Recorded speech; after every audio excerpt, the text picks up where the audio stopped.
Hela looked on as Asgard, once her own, that she only had gotten for not too long, was destroyed. Her rage bubbled underneath for her brothers, even though a small voice in the back of her head was telling her an unwelcome truth, that she was the cause of this destruction. She had forced her brothers into a corner that led to the destruction of their home, even by extension the death of her father, as he had to give them his power for them to face her. It seems those tales held some truth. Clarity does come with one's impending death, she said. She had already used all her power reserves trying to fight Surtur as he laid waste to Asgard, but she knew even with Asgard on her side it was a fight she could not win. So she laid there on the ground, her body hurting as she looked on at the monster tearing apart Asgard. Being connected to Asgard, she could feel each blow he struck and could feel her power waning and fracturing, trying hopelessly to piece itself together. Hela shed a lone tear as the destruction continued. Parts of Asgard had already broken off, falling into the void as she felt more tears begin to flow. She could remember the parades with her father after their latest conquest in the name of Asgard. It was so long ago, but now it only seemed like no more than a day or two ago. As she closed her eyes trying to grab onto those happy memories with her father, a golden glow seemed to disrupt her peace. As she slowly opened her eyes, "My child," that voice sent a shiver down her spine. "Father?" she asked in a weakened and frail voice that sounded vulnerable, so far removed from her tone when she fought her brothers. "It saddens me to see you in such a state, my child." Hela wanted to be angry but found she had no strength in her anymore. "Will I be worthy, father, to join you in Valhalla?" she asked almost desperately, as if to seek any comfort from her last remaining parental figure. "I'm afraid not, child," she whimpered slightly, turning her face so her father could not see her tears but he could see them clearly. "But I did nothing wrong. I wanted to restore Asgard to our former glory. I wanted to. You wanted to follow the ways of old, which I told you we must abandon." She could almost remember vividly the day she had challenged her father on the basis that he was growing senile in his old age and failing to lead Asgard. Her arrogance had been great looking back at it now, and she had paid dearly for it as her father demonstrated his power. "But maybe I was at fault as well, my child." That brought her attention back to his ethereal form.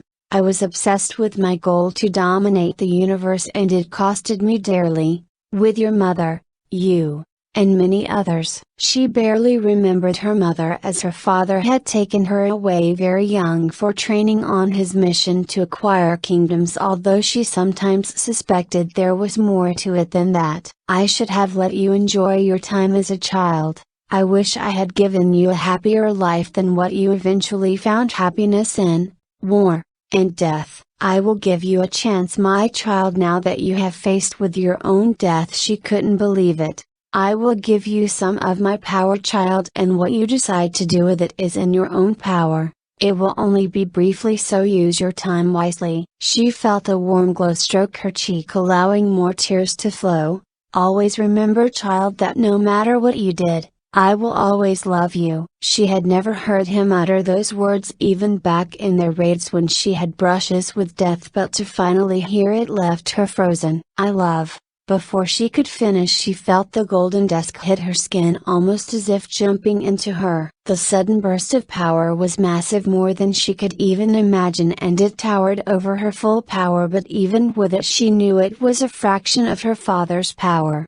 She shakily got up on her legs, looking at Surtur, and for the first time since beating her, he turned and paid attention to her, the first daughter of Odin still lives. "I can almost smell your father. You reek of him, but I will put that to an end soon enough." Her mind raced with the possibilities of what she could do right now. She had enough power to fight him again, but she didn't know for how long and if she could win, and her brothers were already too far away. but a tugging feeling she got accessing Odin's power. She felt something stir. I can go destroy that Midgard my little brothers seem so fond of. She looked up at Surtur bringing down his swing. She felt scared again of death, even as its goddess, and memories of her life flashed before her eyes. Suddenly the Bifrost appeared, grabbing her and dragging her to the unknown. Surtur raged, and she then felt Asgard sent fractured power to her before she felt it die, the shock too much for her body as she passed out.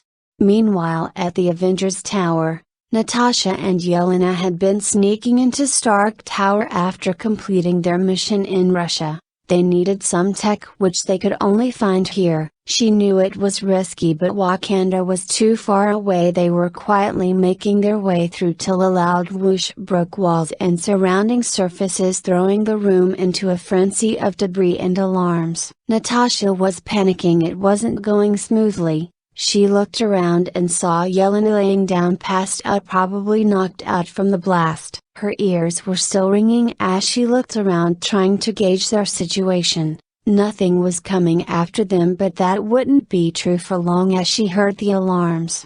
Then she could see the faint residual glow left by the Bifrost, something she had seen Thor do. From the dust she then heard small cries erupting. She tried shaking her head, being sure that she was just hearing things. Then it came again, louder. Natasha cautiously rushed toward the cries and saw before her a baby that looked newborn and was wrapped in golden robes. She cautiously got closer, weapons at the ready. An Asgardian baby. What is it doing here? She slowly lowered her weapons and cautiously stepped toward the baby that was still crying. There was a soft golden ethereal glow that was hovering over the baby. She tried to swipe it away so she could pick up the baby, but soon enough it started forming into a face and she quickly stepped back. No matter how much she wanted to get to the baby. Human, the one they call Black Widow?